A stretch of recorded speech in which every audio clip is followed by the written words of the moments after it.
अजित पवारांच्या अडचणी वाढण्याची शक्यता। शिखर बँक घोटाळ्या प्रकरणी आर्थिक गुन्हे शाखेच्या क्लोजर रिपोर्टवर अण्णा हजारेंचा आक्षेप। अण्णांनी इतरही घोटाळे उघड करावेत, राऊतांचं आवाहन।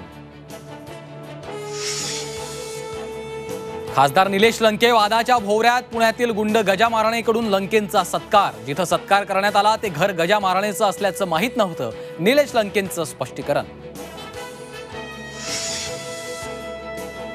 राज्य विधिमंडळाचं पावसाळी अधिवेशन 27 जून ते 13 जुलै दरम्यान मुंबईत होणार। 28 जूनला मांडला जाणार राज्याचा अर्थसंकल्प।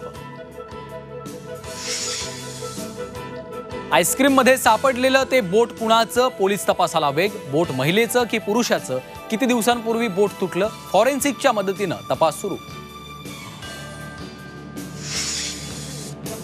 नागपूर स्फोटातील मृतांच्या कुटुंबियांना 25 लाखांच्या चेकचं वाटप, तर मालक शिवशंकर खेमकाला पोलिसांकडून अटक।